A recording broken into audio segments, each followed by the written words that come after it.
지구촌의 영적 스승으로 존경받는 달라이라마가 BBS 불교방송 유튜브를 통해 한국 불자들과 만났습니다.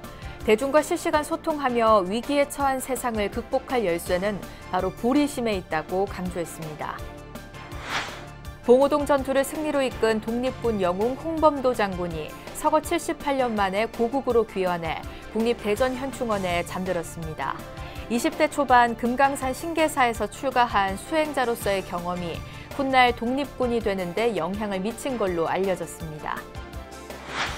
고 이건희 회장이 기증한 문화재 이건희 컬렉션 가운데 불교 문화재에 담긴 의미와 가치를 재조명하는 기획보도 두 번째 시간에는 석보상절과 월인석보 등 한글로 된 불교 경전과 고문서의 가치를 짚어봅니다. BBS 대구불교방송과 불교신문이 내년에 대구에서 대한민국 불교문화 엑스포를 개최하기로 했습니다. 두 기관이 갖고 있는 행사 노하우와 대구 경북 지역의 우수한 불교 인프라를 결합해 불교문화 산업 활성화에 나선다는 계획입니다.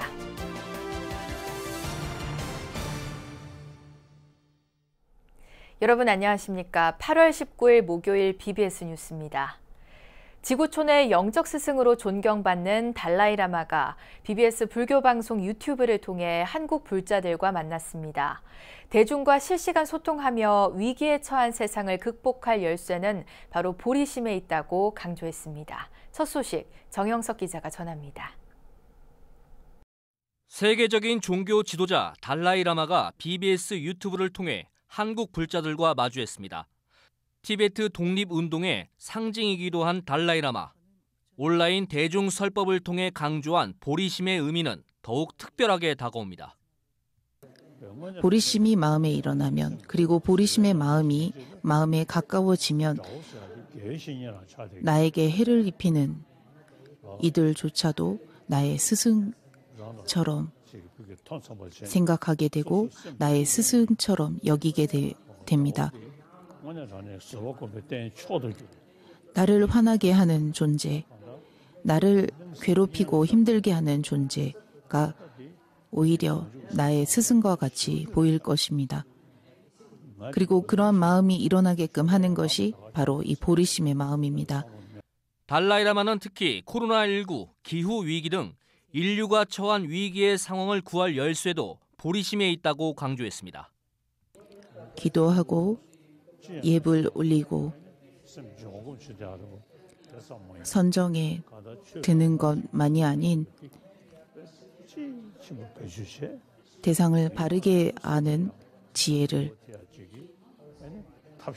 얻기 위해 지혜와 방편을 함께 닦고 함께 배우고 익혀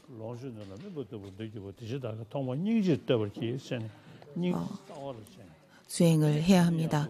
그리고 수행을 하는데 동기는 자비심이어야 합니다. 인도의 오랜 세월 망명 중인 달라이라마의 현재 심정도 실시간으로 전해졌습니다. 달라이라마는 누구에게나 시련과 좌절은 있다며 이를 극복하기 위해선 끊임없이 노력해야 한다고 말했습니다.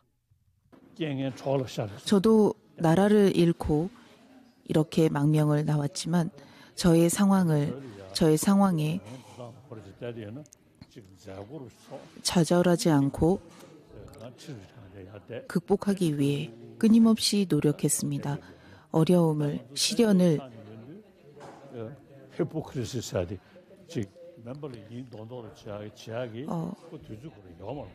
오히려 도전으로 받아들이고 노력했습니다. 아시아 대중 강연을 준비 중인 달라이라마는 한국 방문을 염원하고 있다는 말도 남겼습니다.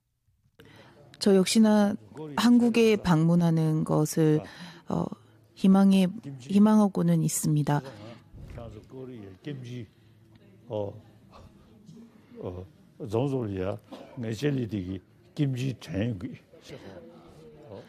한국의 그 대표 음식인 김치를 저 역시나 맛볼 수 있으리라는 기대를 해봅니다.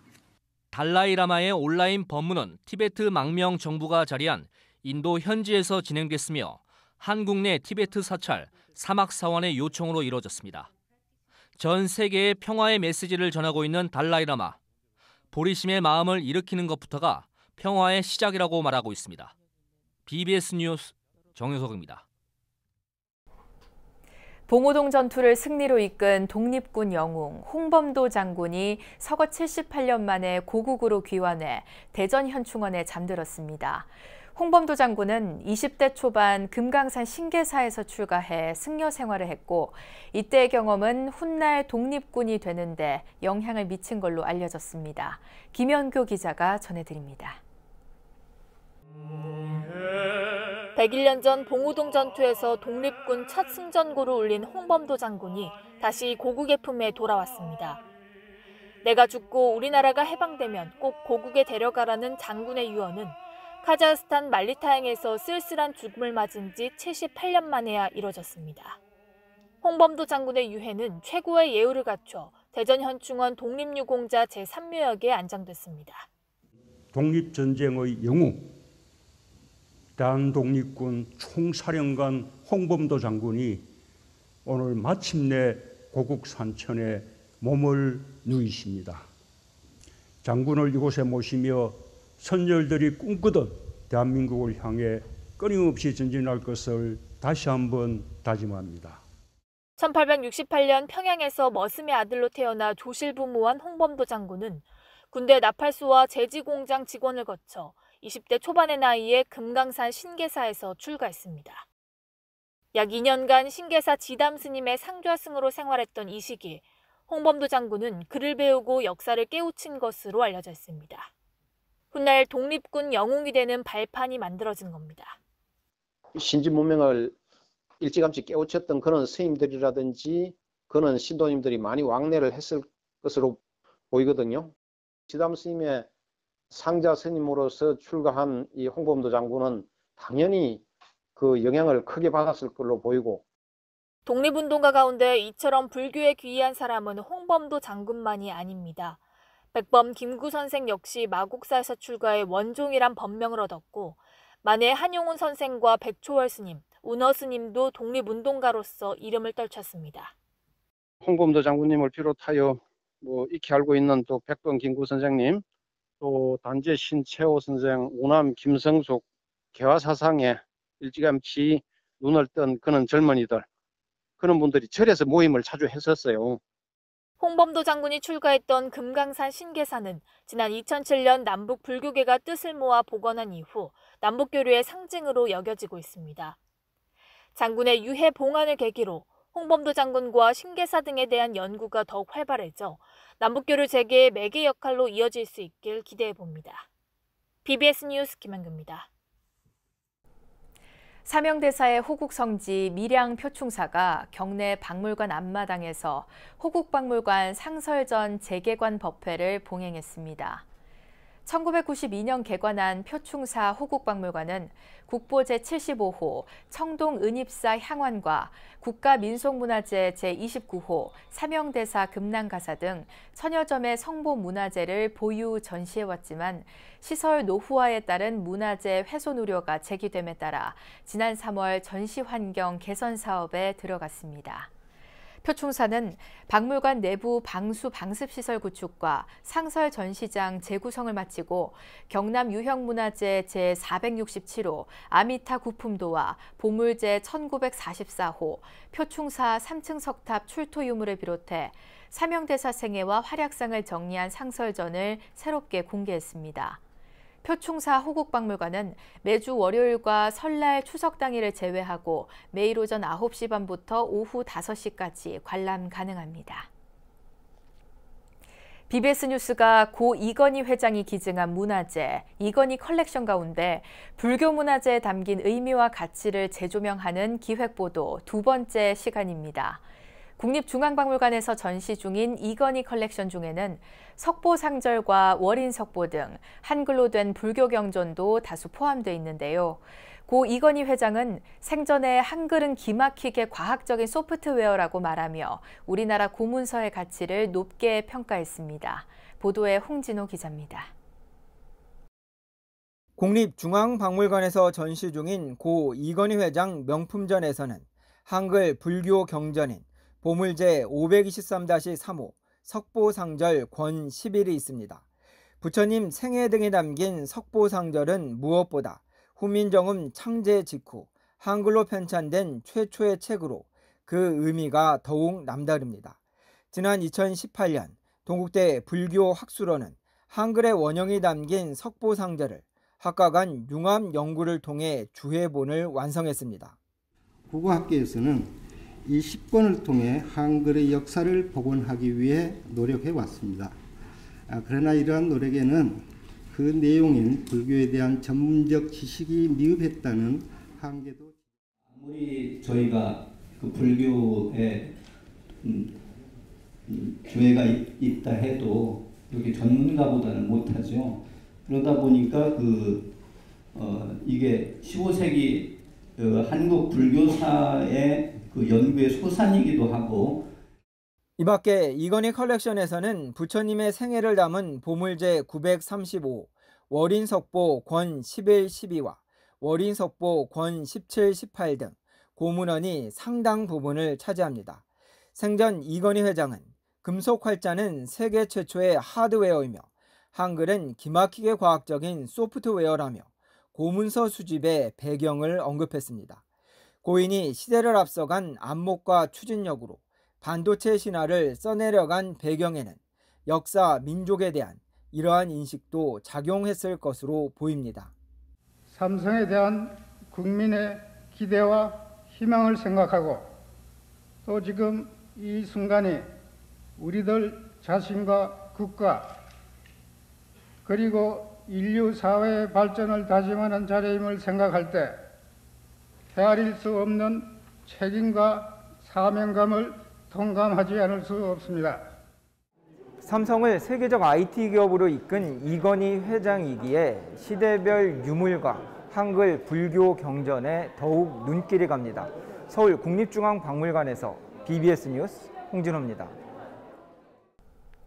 불교신문사 주간 오심스님이 BBS 불교방송 수요법회 법사로서 코로나19 시대를 살아가는 불자들의 자세 등을 주제로 법문을 펼쳤습니다. 오심스님은 어제 서울 마포 다보빌딩 3층 법당 다보원에서 BBS 불교방송의 비대면 수요 정기법회 법사로 나서 보이는 삶과 보이지 않는 삶이란 제목으로 법문을 설했습니다. 오심스님은 눈에 보이는 것보단 가피와 수행, 깨달음과 같이 보이지 않는 것들이 우리 삶에 더욱 크게 작용한다며 늘 하심하고 참으며 맡은 일에 최선을 다하는 자세를 가져달라고 당부했습니다. BBS 불교방송 수요 정기법회 특집 코로나19 극복을 위한 마음법문 오심스님 편은 오는 26일 오후 1시 30분과 28일 저녁 7시 30분, 29일 오전 6시 30분에 BBS TV로 각각 방송됩니다. BBS 불교방송의 대표 인기 라디오 프로그램 마가스님의 그래도 괜찮아가 방송 3주년을 맞아 특집 방송을 통해 애청자들에게 감사의 마음을 전했습니다. 마가스님은 어제 생방송에서 3주년을 맞이하기까지 함께 해준 애청자 불자님들께 감사하다며 앞으로도 애청자들에게 위로와 희망을 전하는 방송이 됐으면 좋겠다고 말했습니다. 이번 특집 방송은 라디오 생방송과 실시간 유튜브로 동시 송출됐고 애청자들의 축하 문자 소개와 찬불가수 붓다라마 씨의 라이브 공연 등으로 진행됐습니다. 또 마가스님의 신간 마가스님의 100일 명상 300권 등을 문자에 참여한 청취자들에게 선물하는 이벤트도 함께 진행됐습니다. BBS 대구불교방송과 불교신문이 내년에 대구에서 대한민국 불교문화 엑스포를 개최하기로 했습니다. 두 기관이 갖고 있는 행사 노하우와 대구 경북 지역의 우수한 불교 인프라를 결합해 불교문화 산업 활성화에 나선다는 계획입니다. 대구 BBS 정시훈 기자입니다. BBS 대구불교방송과 불교신문이 불교문화 산업 활성화를 위해 손을 잡았습니다. 대구 BBS와 불교신문은 어제 대구 BBS 회의실에서 2022 대한민국 불교문화 엑스포 공동 주최에 대한 업무 협약을 체결했습니다. 두 기관은 각자의 노하우를 활용해 내년 행사의 성공적 개최에 협력하기로 했습니다. 대한민국 불교문화 엑스포 공동 주최 업무 협약식을 오늘 갖게 돼서 저희는 무척 영광으로 생각합니다. 업무 협약을 했으니까 좋은 성과를 낼 수 있도록 우리가 노력을 하고. BBS 대구불교방송은 지난 2010년 지역 언론사 최초로 불교 박람회를 개최한 것을 비롯해 지난해까지 8차례에 걸쳐 성덕대왕 신종의 가치와 정신을 재조명하는 신라 소리축제 에밀레전을 천년고도 경주에서 여는 등 크고 작은 행사를 주최해왔습니다. 불교신문은 지난 2013년부터 불교의 전통문화상품 시장 활성화를 위해 서울국제불교박람회를 성공적으로 진행했습니다. 대구 경북 지역의 불교 문화 산업 발전을 모색하는 BBS 대구불교방송과 서울국제불교박람회의 성과물을 전국적으로 확산하고자 하는 불교신문이 대한민국 불교문화 엑스포 공동 주최라는 결실을 맺게 된 것입니다. 매우 뜻깊고 또 좋은 성과가 있으리라고 믿고 있습니다. 불교신문이 축적한 서울국제박람회 사업이 경험과 노하우를 대구불교방송의 지역 인프라를 잘 결합한다면 정말 뜻깊은 그런 좋은 성과를 이루지 않을까 이렇게 생각을 합니다. 엑스코도 불교문화 엑스포가 대구에서 성공적으로 개최될 수 있도록 지원을 아끼지 않겠다고 약속했습니다. 제1회 대한민국 불교문화 엑스포는 내년 4월 7일부터 10일까지 나흘간 대구 엑스코에서 진행됩니다. 불교와 전통문화 관련 200여 개 업체가 250여 개의 부스를 설치해 3만여 명의 관람객을 유치한다는 계획입니다. 불교계 공익방송 BBS와 대한불교조계종 기관지인 불교신문이 불교의 전통이 숨쉬는 대구 경북 지역에서 얼마나 수준 높은 불교와 전통문화산업 전시회를 만들어낼지 관심이 모아지고 있습니다. BBS 뉴스 정시훈입니다. 이어서 꼭 짚어봐야 할 공감 뉴스들을 모아봤습니다. 오늘의 알찬 뉴스입니다. 의료기기 전문기업인 태진실리콘이 코로나19 여파로 경제적 어려움을 겪고 있는 취약계층을 돕기 위해 천태종 나누며 하나 되기에 여성 위생품을 기부했습니다. 태진실리콘 최기면 대표는 천태종 나누며 하나 되기를 방문해 이주 노동자와 다문화 가정, 국내외 취약계층을 돕는 데 써달라며 2천만 원에 상당하는 여성 위생 물품을 전달했습니다. 문화체육관광부와 국립국어원은 리유저블 컵을 대신할 쉬운 우리말로 다회용 컵을 선정했다고 밝혔습니다. 리유저블 컵은 포장 구매용 종이컵과 외관은 같지만 재질이 특수해 반영구적으로 사용할 수 있는 컵이며 레몬마켓을 다듬은 말로는 정보 불균형 시장이 제한됐습니다. 비무장지대 DMZ를 주제로 한 다원 예술 전시 퍼포먼스가 국립현대미술관 서울에서 열립니다. 국립현대미술관은 오는 20일부터 10월 3일까지 사진, 오브제, 설치, 퍼포먼스 등을 통해 DMZ의 다양한 역사적, 장소적 맥락을 살펴보는 DMZ 극장을 서울관 8 전시실에서 선보인다고 밝혔습니다. 티베트 불교의 정신적 지도자인 달라이라마가 BBS 유튜브를 통해 한국인들을 위한 온라인 대중 강연을 펼쳤습니다. 이 시대를 사는 우리는 모두 같은 두려움과 희망, 불확실성을 안고 살아가고 있는데요. 달라이라마의 가르침처럼 자비심과 보리심으로 단합할 때 당면한 위기를 극복할 수 있는 길이 열릴 수 있을 겁니다. 이상으로 8월 19일 목요일 BBS 뉴스를 마칩니다. 여러분 고맙습니다.